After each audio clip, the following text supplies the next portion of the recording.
Hello guys, welcome to always rise. तो आज इस वीडियो में हम इंडियन फॉरेन पॉलिसी के नेक्स्ट लेक्चर से डील करेंगे। ठीक है, और अगर आपको ये वीडियो पसंद आएगी तो आपको इसको लाइक करना है, कमेंट करना है, शेयर करना है और सब्सक्राइब करना है। Okay, so let's start. तो आज हम डील करने वाले हैं संघाई कोऑपरेशन ऑर्गेनाइजेशन से। तो सबसे पहले देखते हैं कि संघाई कोऑपरेशन ऑर्गेनाइजेशन से कौन से क्वेश्चन आए थे। तो अभी तक संघाई कोऑपरेशन ऑर्गेनाइजेशन से क्वेश्चन नहीं पूछे गए थे, लेकिन लेटेस्ट मतलब 2019 में जो है क्वेश्चन पूछा गया, बहुत ही ज़्यादा इजी, कि जो संघाई कोऑपरेशन ऑर्गेनाइजेशन है उसमें इंडिया कब मेंबर बना। तो इसका आंसर है 2017। इससे पहले हमें संघाई कोऑपरेशन ऑर्गेनाइजेशन के बारे में और पढ़ें, इसकी इम्पोर्टेंस क्या है। तो मेनली सबसे पहले कोई भी बॉडी, ठीक है, फिर चाहे वो आपकी साउथ एशियन हो या फिर इंटरनेशनल हो यानी ग्लोबल हो, जिसमें चाइना और इंडिया दोनों इन्वॉल्व हैं, वो बॉडी आपके लिए सबसे ज़्यादा इंपॉर्टेंट हो जाती है। और कोई भी बॉडी अगर साउथ एशिया लेवल या एशिया लेवल पे है तो that is the most important. ठीक है, तो संघाई कोऑपरेशन ऑर्गेनाइजेशन वैसे भी एक इम्पॉर्टेंट टॉपिक हो जाता है। फिर चाइना और इंडिया के जो भी रिलेशन है, जैसे गलवान वैली को लेकर चल रहा है, ईरान का छबाहर पोर्ट से रिलेटेड चल रहा है, तो ये सारे आपके करंट में हैं और ये हमारे सिलेबस का भी पार्ट है। ओके, तो इसके लिए भी आपको ये सारी चीज़ों को ध्यान में रखना है। तो इसलिए सबसे पहले हम लोगों ने एससीओ को लिया है।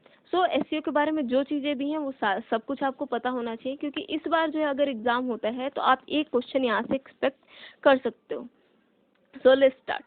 तो सबसे पहले संघाई कोऑपरेशन ऑर्गेनाइजेशन जो है ये permanent intergovernmental international organisation है। इंटर गवर्नमेंटल का क्या मतलब होता है कि जो गवर्नमेंट्स हैं किसी भी स्टेट की, वो डायरेक्टली पार्टिसिपेट करती हैं। ठीक है, अगर ये इंटर गवर्नमेंटल नहीं होता, इंटर स्टेट होता, मतलब नॉट स्टेट, लेकिन अगर एक तरीके से नॉन गवर्नमेंटल होता, तो यहाँ पर गवर्नमेंट पार्टिसिपेट नहीं करती, बल्कि कुछ स्टेक होल्डर्स हैं जो कि वो पार्टिसिपेट करते हैं। ओके, तो ये चीज़ आपको ध्यान में रखनी है। फिर दूसरा है आपका कि इसका जो क्रिएशन अनाउंस कब हुआ था। यहाँ पे क्रिएशन हुआ नहीं था, अनाउंस हुआ था 15 जून 2001 को शंघाई में। ठीक है, और ये जो कंट्रीज हैं इनके साथ मिलकर अनाउंस हुआ था। तो इसमें थे Kazakhstan, China, Kyrgyz Republic, Russia, Tajikistan और उज्बेकिस्तान। लेकिन 1996 उज्बेकिस्तान को छोड़ के, ठीक है, बाकी सारे जो भी हैं वो आपके क्या हैं, संघाई 5 कहलाते हैं। क्योंकि एक तरीके से जो इसका आइडिया मूट हुआ था वो 1996 में हुआ था, और जो उज्बेकिस्तान है ये 2001 में आया था। ठीक है, तो इस तरीके से संघाई 5 इनको नाम दिया गया। नेक्स्ट, इसका जो चार्टर है वो साइन हुआ था जून 2002 में सेंट पीटर्सबर्ग में। तो ये चीज़ भी ध्यान रखना है कि चार्टर कब साइन हुआ था और ये फोर्स में कब आया था। ये फोर्स में आया था 19 सितंबर 2003। इसका मतलब ये है, सपोज जब भी हम कोई भी लॉ बनाते हैं ना, तो सबसे पहले उसका एक ब्लूप्रिंट तैयार होता है। ठीक है, फिर वो अमेंडमेंट और सारे बिल होते हैं उस तरीके से जाता है, और फिर वो पास होता है, और उसके बाद से वो इम्प्लीमेंट किया जाता है। ओके, तो सबसे पहले जो चार्टर साइन हुआ था वो हुआ था 2002 में, और ये फोर्स में आया था 2003 में। तो ये सारी चीज़ों को आपको ध्यान में रखना है, क्योंकि ये इम्पॉर्टेंट है, यहाँ से आपको कंफ्यूज कर सकते हैं।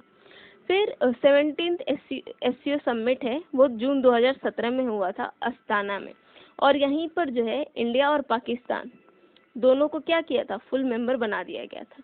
तो जहाँ पर भी इंडिया जाता है वहाँ पर चाइना क्या करता है, पाकिस्तान का कार्ड लेकर प्ले करता है, और इंडिया जहाँ भी ज्वाइन करने को बोलता है वो बोलता है कि हाँ पाकिस्तान को भी करेंगे। फॉर एग्जांपल, अगर आप यूनाइटेड नेशन का परमानेंट मेंबर वाला भी देखोगे तो वहाँ पर भी जो है वो बोलते हैं कि इंडिया को ही क्यों, अगर ज्वाइन कराना है तो पाकिस्तान को भी कराओ। तो ये चीज़ ध्यान में रखनी है आपको। 2 मेंबर्स ने ज्वाइन किया था, इंडिया और पाकिस्तान ने। और हेडक्वार्टर क्या है आपका, बीजिंग, चाइना।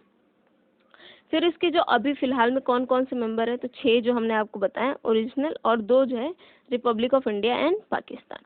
तो ये आपको सारे मैप वाइज एक बार देख लीजिए, क्योंकि इस तरीके से आपको याद भी रहेगा, और इसको मैप वाइज याद भी कर लीजिएगा, east to west, north to south, ये पूछ सकते हैं। People's Republic of China, Pakistan, India, Tajikistan, Uzbekistan, Kyrgyz, Kazakhstan और रशिया।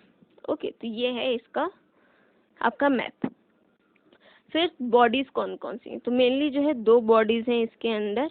सबसे पहला है आपका हेड्स ऑफ स्टेट काउंसिल।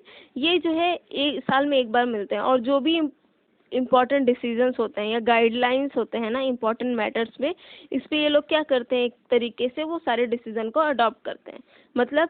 और दूसरा है एसयू हेड्स ऑफ गवर्नमेंट काउंसिल।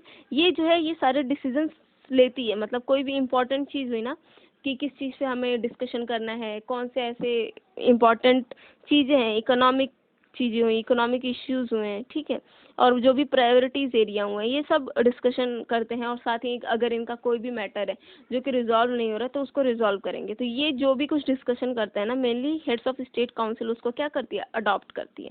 मतलब यहाँ पे ये लोग सब लोग डिस्कस करते हैं और ये जो है एक तरीके से डिसीजन मेकिंग बॉडी है। और जो आपका हेड ऑफ स्टेट काउंसिल है वही ऑर्गेनाइजेशन का एनुअल बजट भी क्या करता है, अप्रूव करता है। तो इस चीज़ को आपको ध्यान में रखना है। तो ये तो हो गई आपकी बॉडीज। लेकिन दो परमानेंट बॉडीज है। परमानेंट बॉडीज का मतलब है कि इनका ऑफिस फिक्स है, ठीक है। जैसे आपकी ये हेड ऑफ गवर्नमेंट काउंसिल है, इनका फिक्स नहीं है कि ये कहाँ मिलेंगे, लेकिन ये जो बॉडीज हैं इनका ऑफिस फिक्स होता है और ये यहीं पे रहती हैं हमेशा। अगर कोई भी काम होगा तो आप यहाँ पे जाके अपनी इंफॉर्मेशन दे सकते हो। तो इसकी दो परमानेंट बॉडीज हैं। सबसे पहले एससीओ का सेक्रेटेरिएट है, ठीक है, जो कि बीजिंग में है। और दूसरा है rats, that is executive committee on the regional anti terrorist structure. और ये कहाँ है, ये है आपका ताशकेंत में। तो इस चीज़ को भी आपको याद में रखना है। और जो एससीओ के सेक्रेटरी जनरल है and director of the executive committee of the SCO rats, ये जो आपकी हेड ऑफ स्टेट काउंसिल है ना, जो सारे डिसीजन लेती है, उनके द्वारा अपॉइंट किए जाते हैं और ये 3 साल के लिए होता है। तो प्रेजेंटली कौन है, प्रेजेंटली है रशीद एलिमोव जो कि तजिकिस्तान के हैं, एंड एवगेनी सिसोवे ये जो है रशिया के हैं। और इन्होंने जनवरी 2016 से इस चीज़ को अभी तक अपने पोजीशन में रखा है। तो इन दोनों का नाम आपको याद रखना है। फिर गोल्स क्या है, वही जो हर ऑर्गेनाइजेशन के होते हैं कि म्यूचुअल ट्रस्ट बनाना है, जो नेबर लाइन्स है उसको सही से रखना है, इफेक्टिव कोऑपरेशन करना है पॉलिटिक्स में, इकोनॉमी में, रिसर्च टेक्नोलॉजी में, कल्चर में, ठीक है। Ensure peace and security and stability रखना है रीजन में, जो कि अभी हो नहीं रहा है।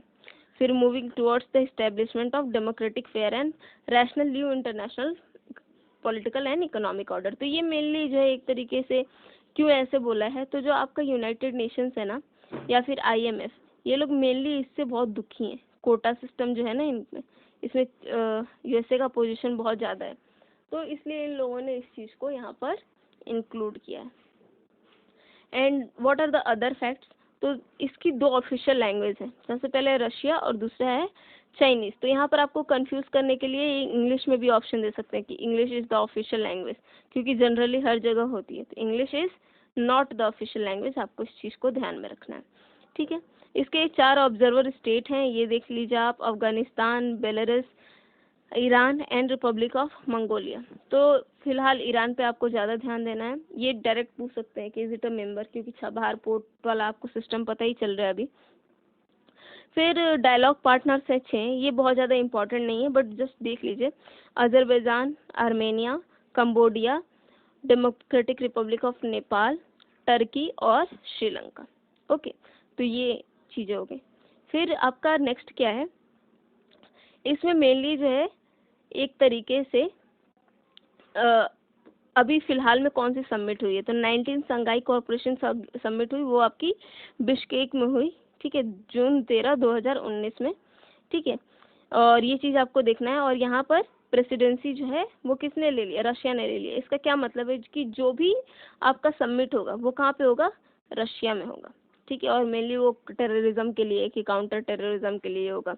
और it would mark also the celebration of 75th anniversary of victory over Nazism.